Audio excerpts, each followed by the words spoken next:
Quema de combustibles, obviamente es muy caro, ya sea el mismo costo del combustible, mantener dicho generador, hablando de mantenimiento, y muchos otros costos adicionales que ahora en día, más los precios bien competitivos que ahora se tiene con el tema de los sistemas renovables, pues hacen sentido, pues a la actualidad, realizar estos tipos de proyectos y traspasar o trasladar esa de fuente fósil a fuente renovable.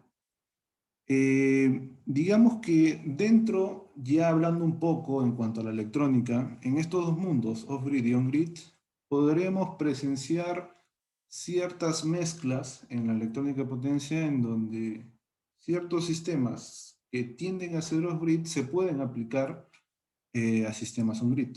Ya eso lo iremos viendo ya a continuación.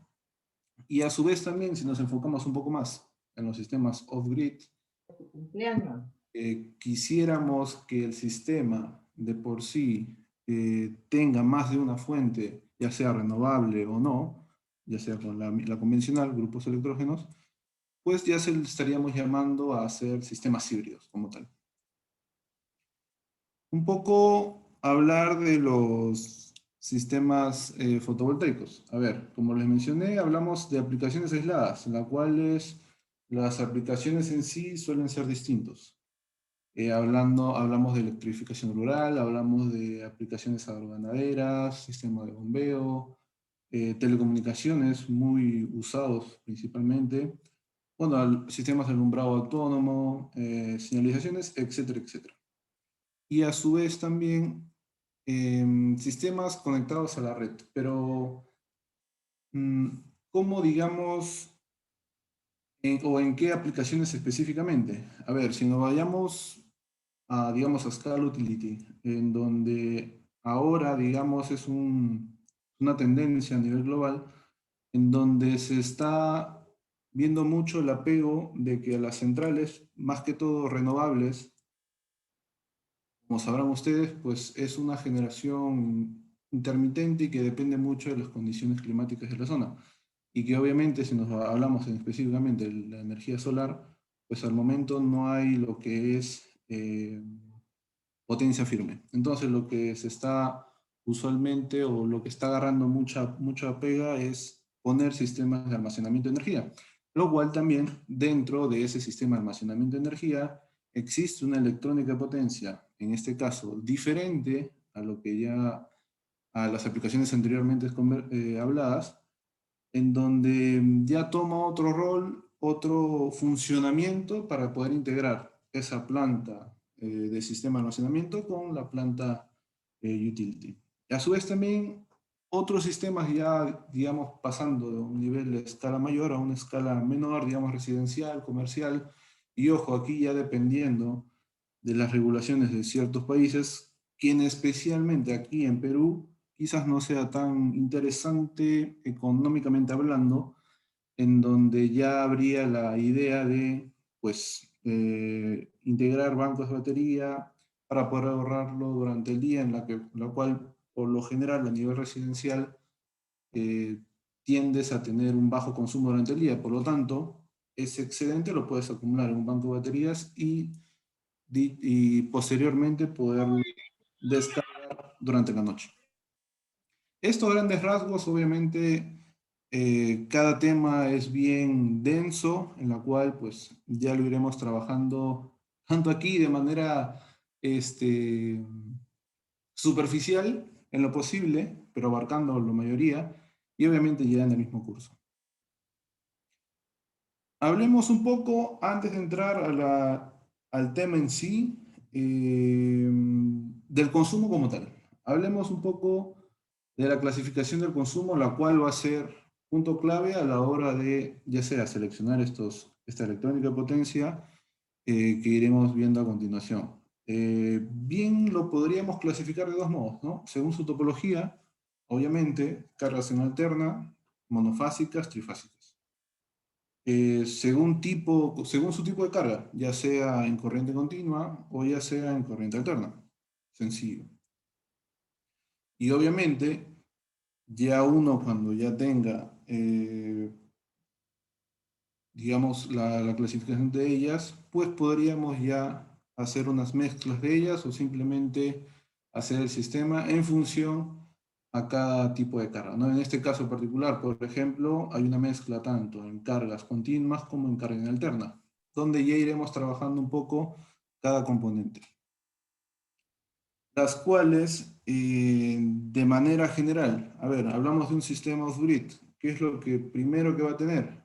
Una fuente de generación, panel solar.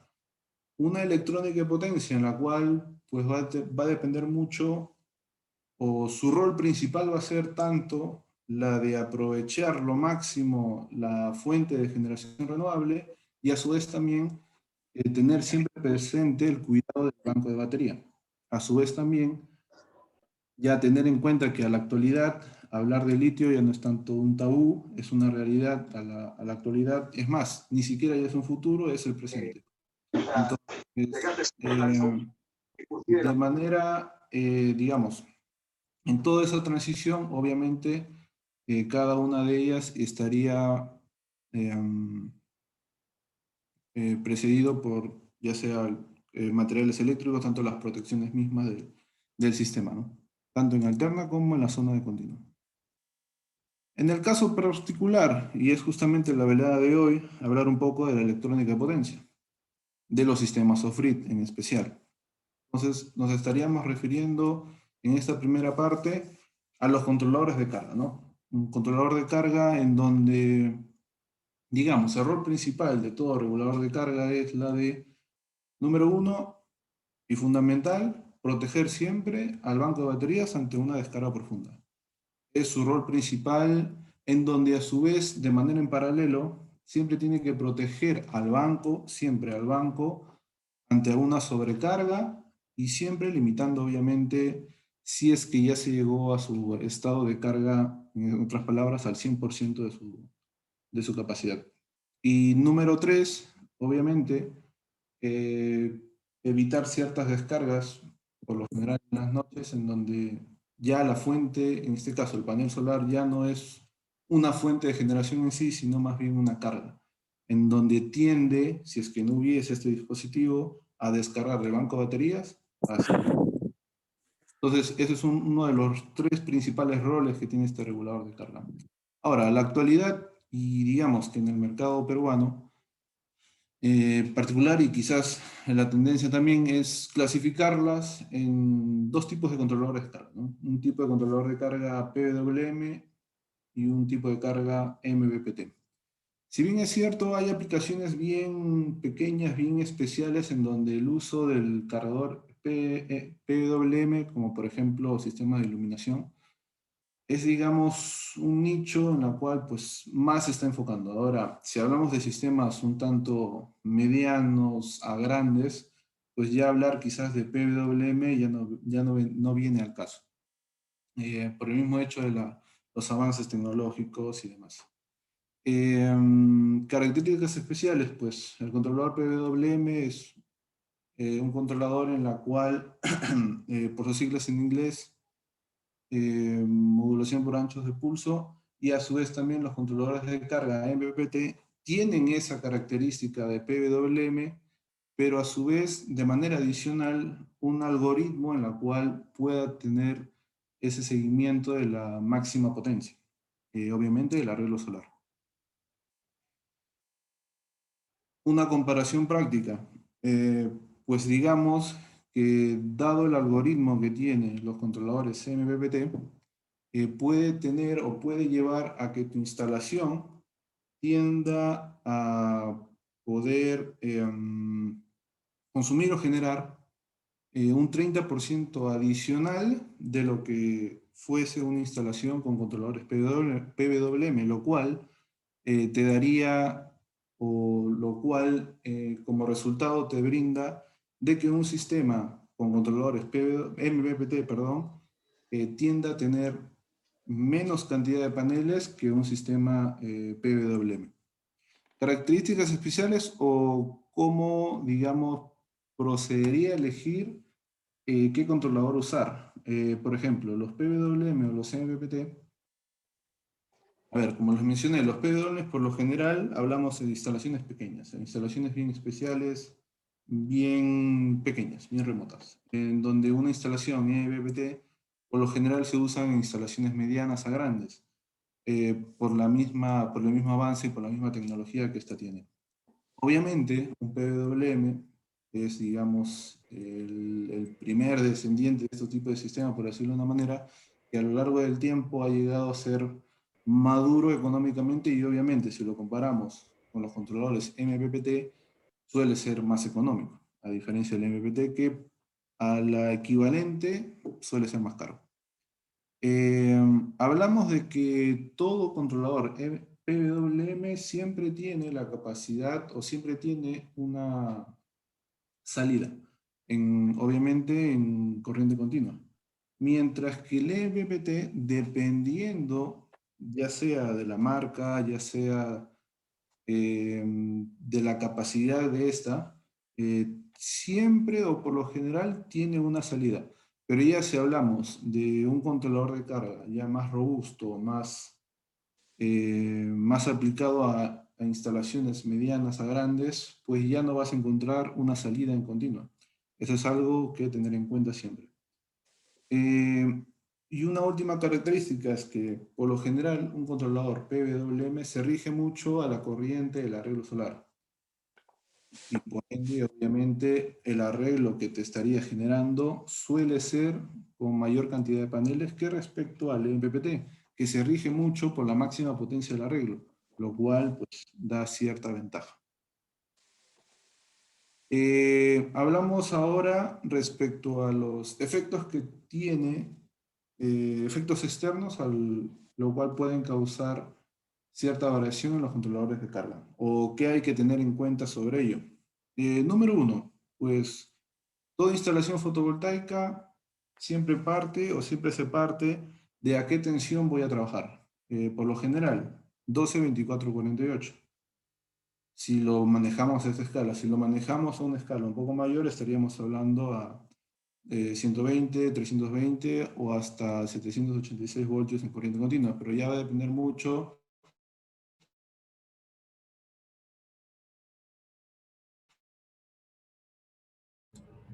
Hola, Waldo. ¿Se te escucha?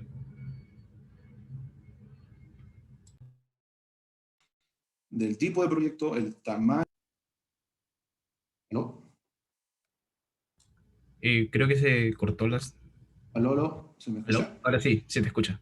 Continúa. Uy, sorry, creo que la ¿Y señal. podrías volver a repetir? Igual, repetimos un poco. Lo que en esencia les decía es que cuando comience a calcular o comienza a diseñar su sistema fotovoltaico, siempre hay que partir a qué tipo de tensión vamos a diseñar el banco de baterías, porque a partir de esta vamos a poder seleccionar.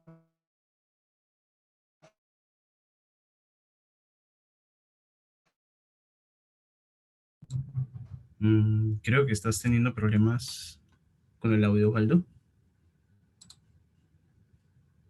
¿Me confirmas, por favor? Dicho controlador de carga.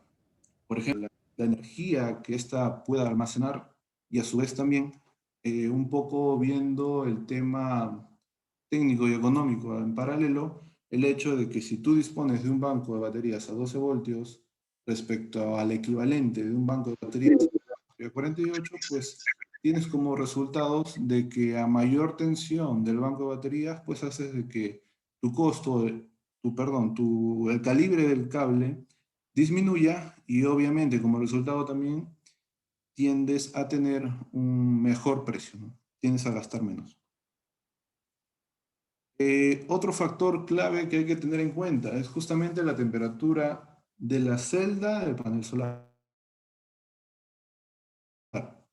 Módulo fotovoltaico panel solar. Hay que tener en cuenta, y esto quizás hay que ir recordando un poco, de que la curva IV de todo panel fotovoltaico, y esto es equivalente en un arreglo fotovoltaico, siempre hay que tener en cuenta que en temperaturas, a una temperatura de celda bien baja, y obviamente eso también va un poco de la mano con la temperatura ambiente, eh, hace de que a mayor temperatura de la celda, la tensión del módulo aumente. Y obviamente si dicho arreglo es en función a paneles en serie, en seriado, hace de que ese arreglo, esa cadena, ese string, pues también eleve su tensión, en donde eso justamente recae a la hora de poder elegir, seleccionar, mejor dicho, dicho controlador de carga.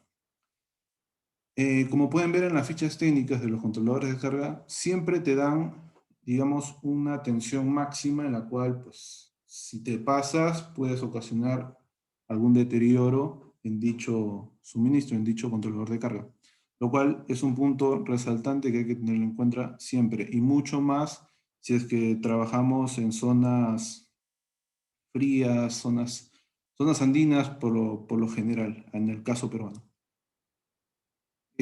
Otro tema, y es un poco, y es, mejor dicho, importante y relevante en el tema de la ventilación.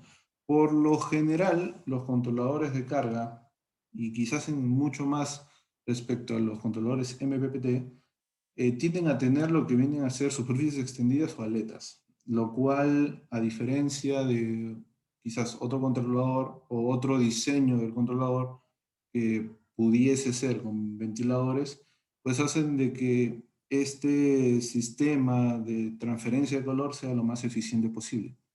Y obviamente, como pueden ver, una eficiencia demasiado alta del 98%.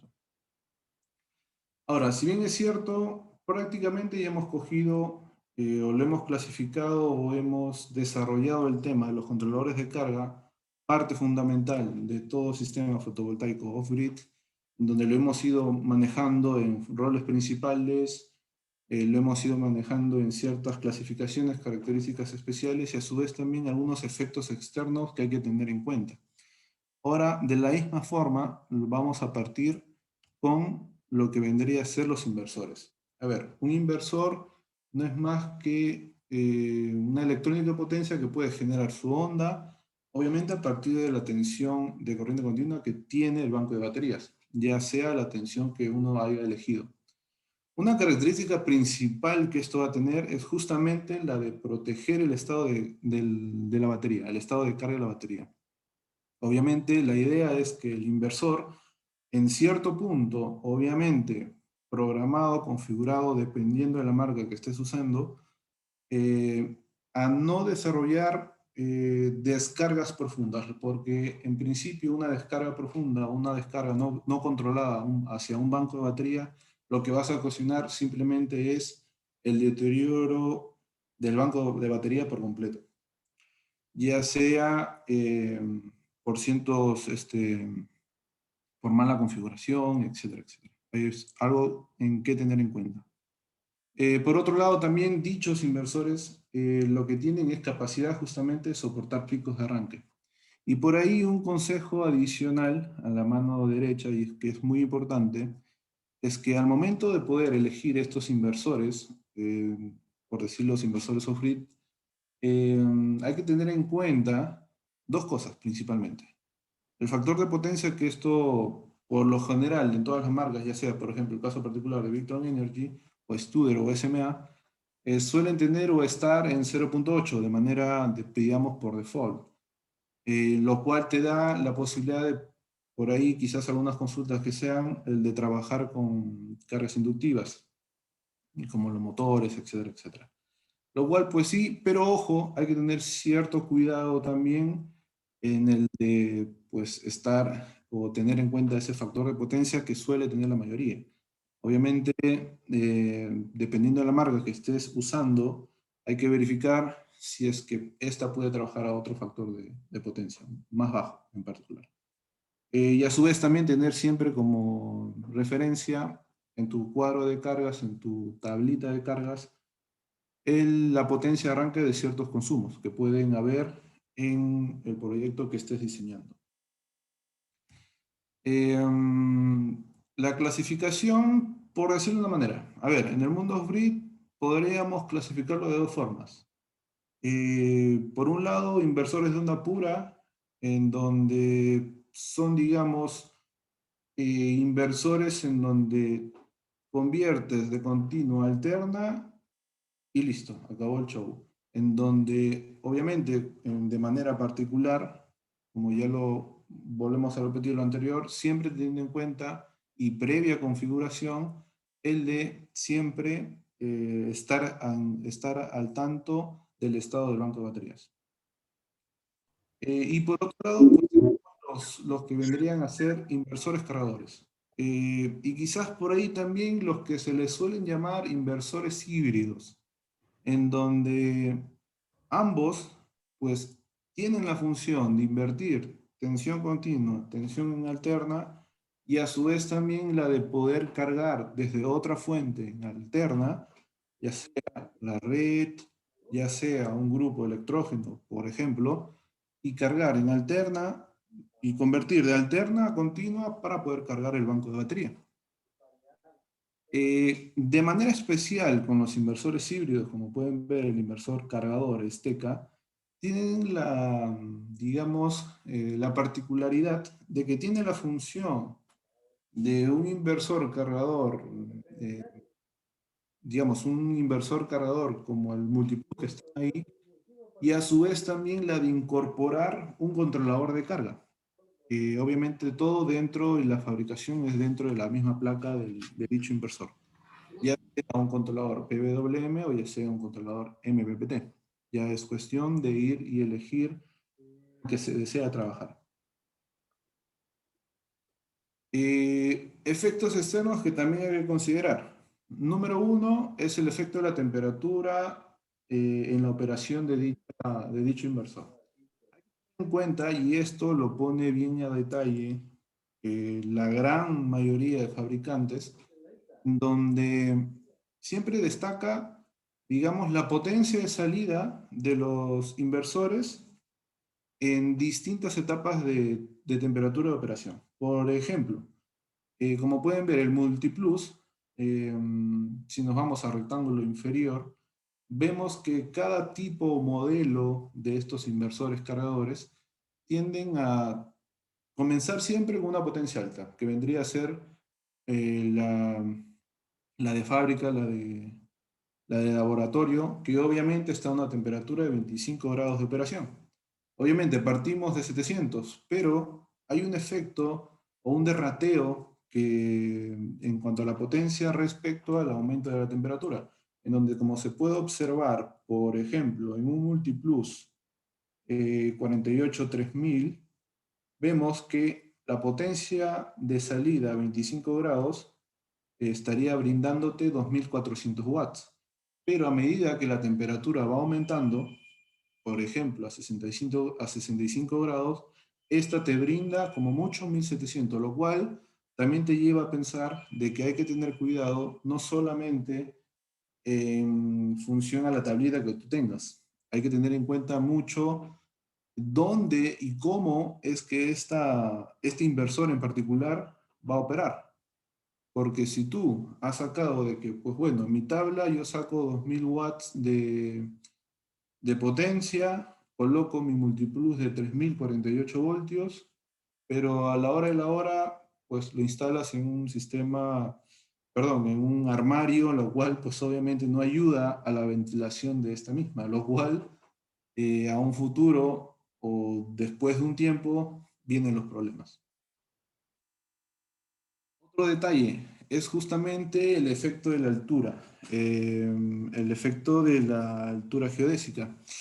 Pero hay que entenderlo bien porque, a ver, parte de, obviamente, la reducción de la potencia de salida exigida, pero a consecuencia, obviamente, del efecto refrigerante. Obviamente, a más altura, la densidad del aire baja y obviamente el efecto refrigerante también baja. Entonces, esto producto, y esto si es que siempre y cuando ocurre el evento anterior. En este caso, imagínense, estás a una temperatura de 40 grados, tu inversor ya está dándote 2200, pero obviamente tú estás consumiendo tus 2000.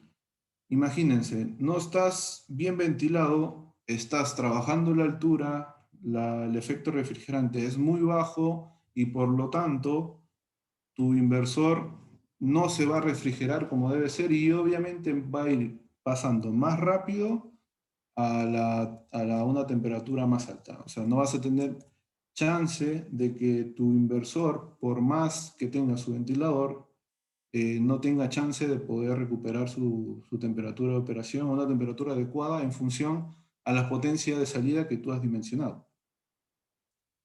Obviamente, como pueden ver ahí, resultado de esto es que, pues obviamente, el porcentaje de eficiencia de refrigeración aumenta. Si tú tienes una temperatura de operación alta, implica de que tu potencia de salida en el inversor eh, disminuya, ¿no? En función a que te brinde menor potencia de lo que ésta puede brindarte.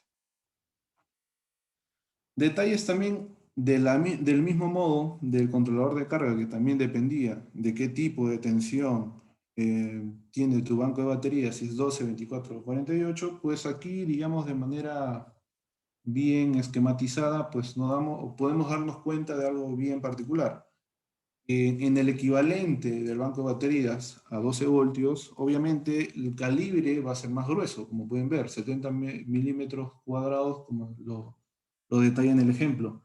Mientras que a medida que vamos aumentando la tensión del banco de batería, hacemos de que ese mismo calibre pues se reduzca y obviamente como resultado también hace de que los costos de dicho proyecto también disminuyan. Cuestiones de eficiencias en cuanto a costos y presupuestos. Eh, Detalles adicionales, particularmente de los inversores. Eh, si bien es cierto, hay instalaciones en donde, quizás hablando ya de instalaciones medianas a pequeñas, perdón, medianas a grandes, hablamos de potencias grandes, estamos hablando de 30, 40, 50 kilowatts, en donde si nos fijamos en las fichas técnicas de los inversores, como mucho en diversas marcas, manejan un tope, por ejemplo en Victron de 15 kVA, en SMA de 8 kVA, en Studer como mucho 8 kVA también. En donde para poder yo llegar a una potencia más grande, por ejemplo, para el ejemplo particular, de necesitar, suponte, 50 kilowatts en monofásico, entonces yo lo que haría, por ejemplo, es ir ampliando o ir poniendo o acoplando en paralelo eh,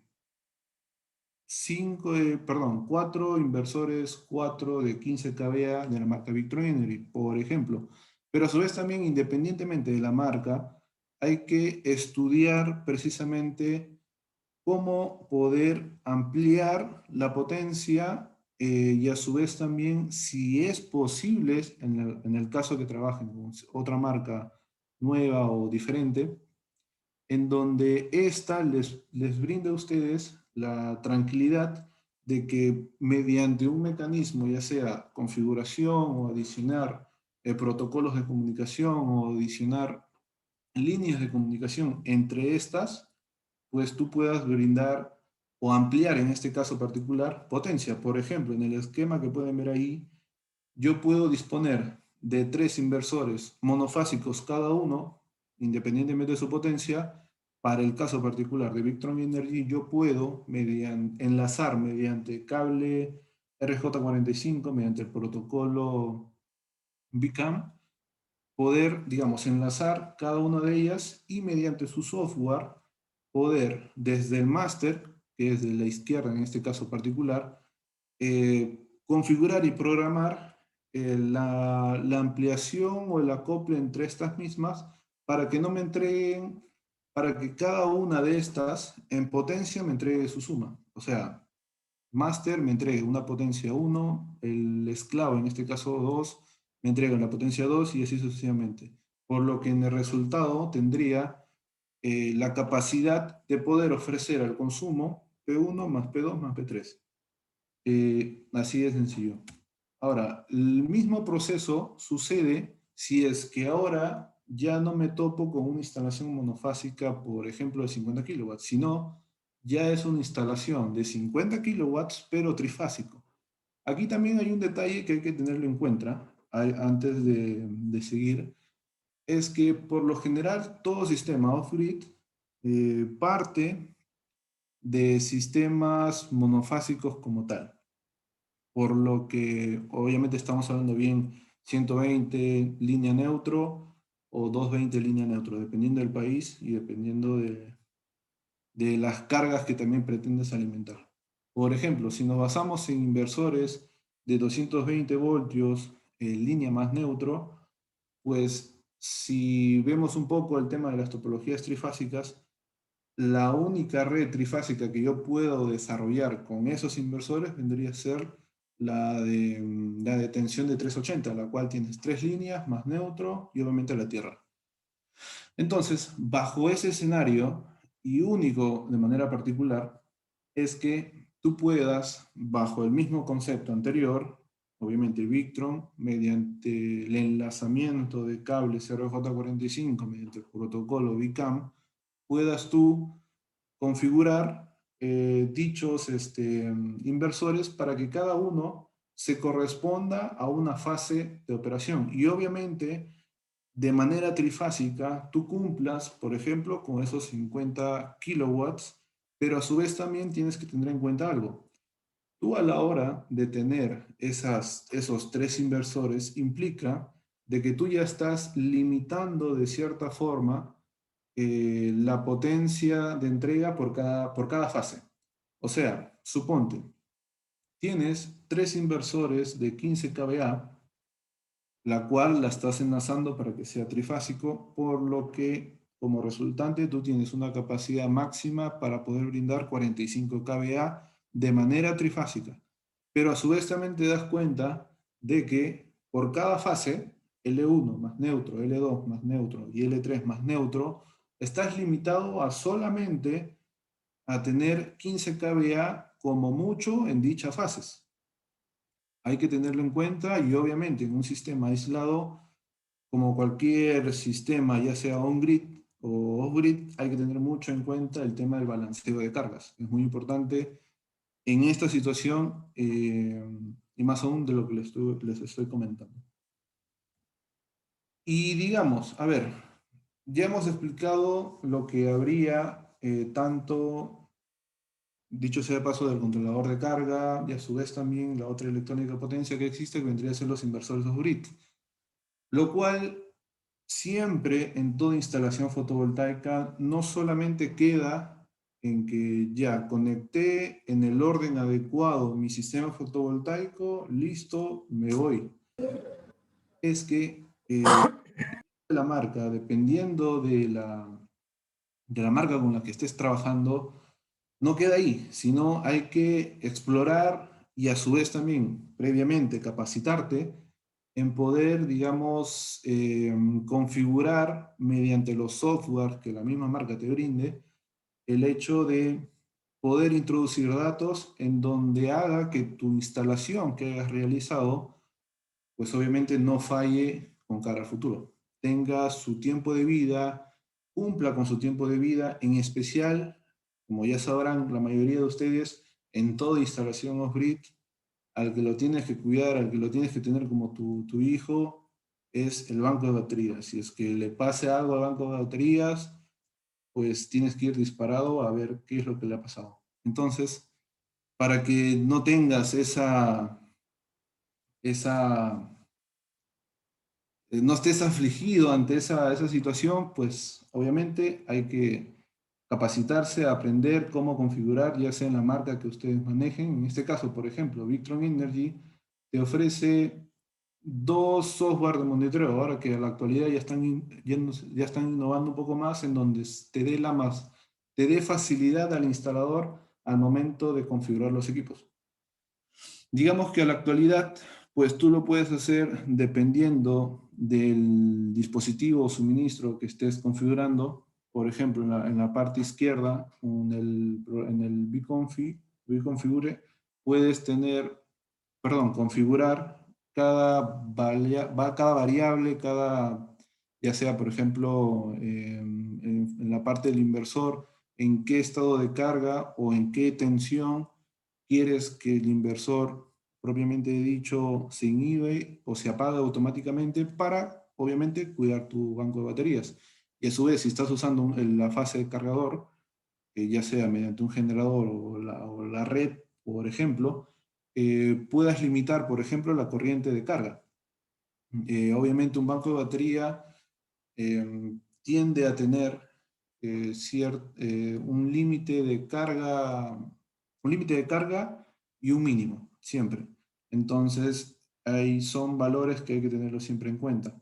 Y obviamente ir automatizando, ir capacitándose un poco más y ya usar, digamos, opciones avanzadas, ¿no? En la cual, pues, ya uno se tranquea, se hace un poco más y ya puedes hacer que un sistema que creías que es bien sencillo, hacerlo bien complejo y obviamente con todas las configuraciones que hayas hecho, hacer que ese sistema opere de la mejor manera.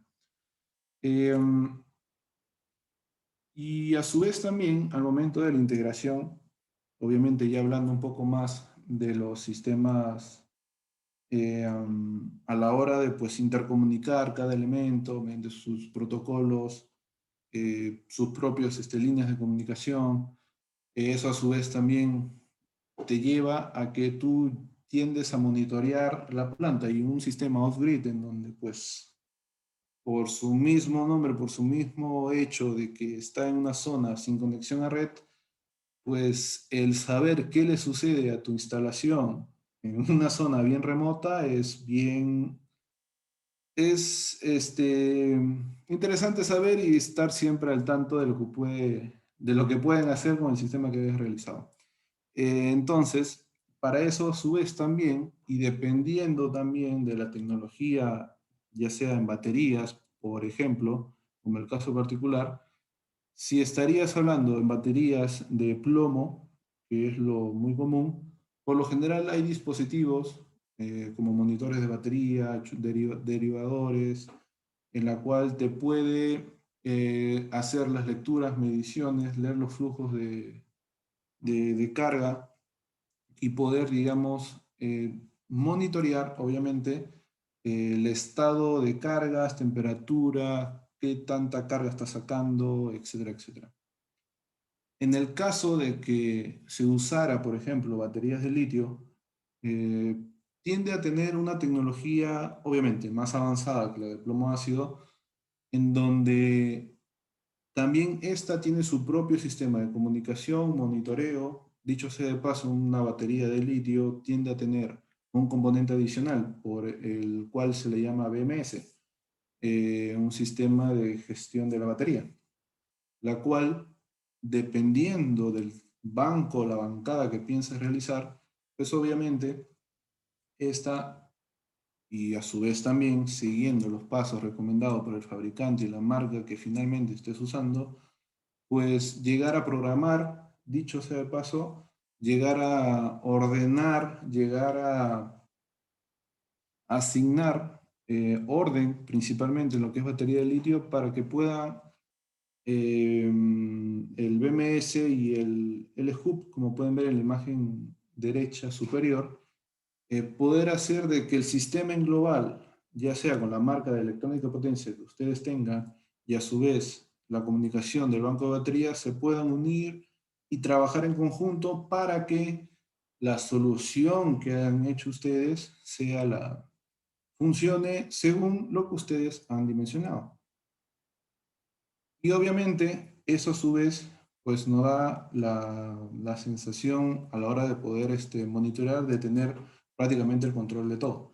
Ver quizás que por ahí tu cliente se haya pasado de vivo y pues haya consumido más de lo debido y que después te esté mandando una timbrada y ya sabes qué decirle, mira, ¿sabes qué? Vi tu monitoreo y aquí has hecho algo. Y ya está. Y esa es una de las razones quizás una de las primeras razones por lo cual es bueno tener estos sistemas y mucho más en un sistema aislado. Y bueno, quizás fue, digamos, un tanto bien superficial, pero he querido tratar de abarcar todos los campos que iremos viendo en el curso de sistemas aislados con baterías, el nivel 1, en donde vamos a ir integrando o vamos a ir aprendiendo cada componente en particular y a su vez también de lo que no hemos visto aquí, que vendría a ser lo que es el banco de baterías como tal, ¿no? ahí eso es un tema bien principal que pues todo, digamos, profesional que vea esos tipos de instalaciones off-grid es principalmente lo primero que tiene que tener en cuenta, lo primero que tienes que cuidar y así sucesivamente. Pues bueno, eso prácticamente fue todo y gracias por este, por este tiempo brindado.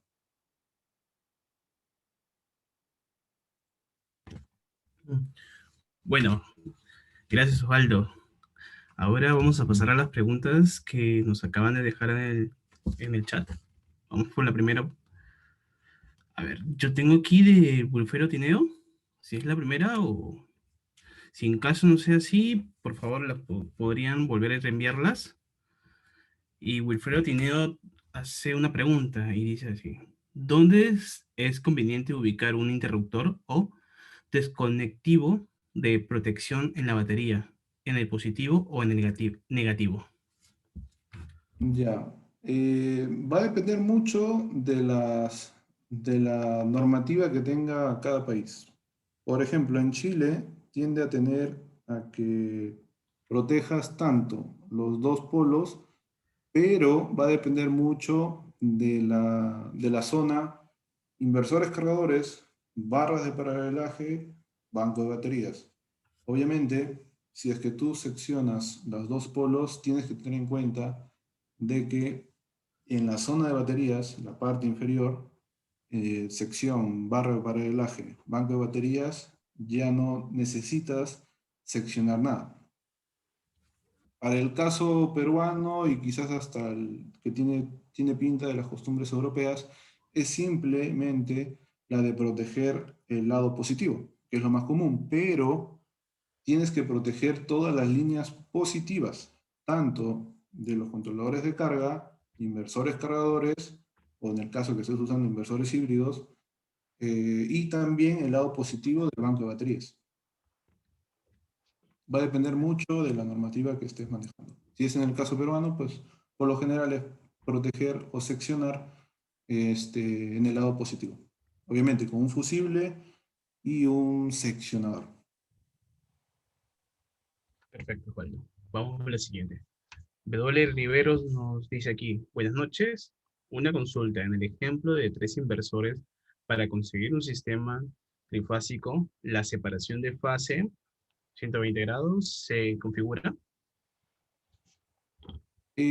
Para el caso en particular, por ejemplo, para Victron Energy, no, a ver, tú cuando entras al programa, al software, digamos que por default ya está el desfase de 120 grados para poder para poder obtener justamente la tensión de 380. Ahora, si no me equivoco, en la mayoría de las marcas es ya por default esta opción del desfase. Difícilmente, ya sea en una opción avanzada y quizás sin algún caso especial, aunque no lo creo que haya, te puedes dar la opción de poder aplicar algún desfase que tú creas conveniente. Perfecto. Vamos con la siguiente pregunta que José Gutiérrez nos dice: cuando el sistema se debe conectar a la red pública, ¿el inversor es especial? Eh, a ver, depende mucho. Eh, Ahora, la actualidad, por lo general, a ver, de lo que comenté en antes, ¿no? Acá, a ver si me permiten, voy a regresar un poco acá. Como les comenté, digamos, en los inversores hay dos mundos o dos clasificaciones bien diferenciadas. Aquí, en donde pueden ver el inversor de onda pura y los inversores cargadores, donde aquí digamos que se puede subdividir en inversores cargadores, por quien decirle netamente inversores cargadores, y los inversores híbridos. Para el caso de la pregunta, los únicos que se pueden acoplar y sobre todo interactuar con la red vendrían a ser estos dos últimos, los inversores cargadores o los inversores híbridos que les suelen llamar. Los inversores de onda pura también pueden entrar en una instalación off-grid pero no es del todo adecuada, dado que pues tendrías que aislar tu carga para que todo ese circuito personalizado que haya separado se alimente solo del circuito fotovoltaico. En cambio aquí, respecto a los inversores cargadores, lo que te da la ventaja es que tú puedes interactuar con la red, obviamente también distribuir ciertas cargas críticas por si es que tu aplicación va por ahí, y hacer que el inversor cargador solamente en caso de, por ejemplo, apagón, alimente esas cargas críticas previamente que tú has seleccionado y siempre interactuando con la red.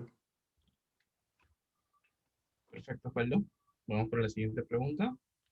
De Yajaira nos dice, ¿por qué se reduce el calibre del cable cuando el voltaje en baterías es mayor?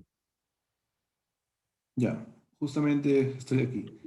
Eh, por ejemplo, eh, um, entendamos algo. Obviamente, si tú desde un inversor, a ver, el ejemplo práctico es justamente el que está acá. Tú del inversor pretendes sacar 2400 watts, lo cual implica, si es que tú estás en una tensión de banco de 12 voltios, haciendo una división rápida, pues te sale de que tú tendrías que descargar una corriente de 200 amperios. Obviamente también, si tú después de calcular los 200 amperios, haces tu cálculo del calibre del cable, pues en este caso particular te va a salir que necesitas 70 milímetros cuadrados. Ahora, ¿qué pasa si tú también, el segundo ejemplo, la potencia de salida, también la misma, 2400, y ahora tu banco es de 24, simplemente es una división simple. Es 2400 entre 24, te da, digamos, la corriente que tú necesitas. Y ahora, si nuevamente calculas con tu fórmula de cálculo del calibre de los cables, obviamente en cada caso van a tener la misma distancia de banco hacia inversor, pues si tienes esa misma distancia, bajas la corriente, el resultado es que tu calibre disminuye. Simplemente mirando la fórmula y hacer un poco de análisis dimensional.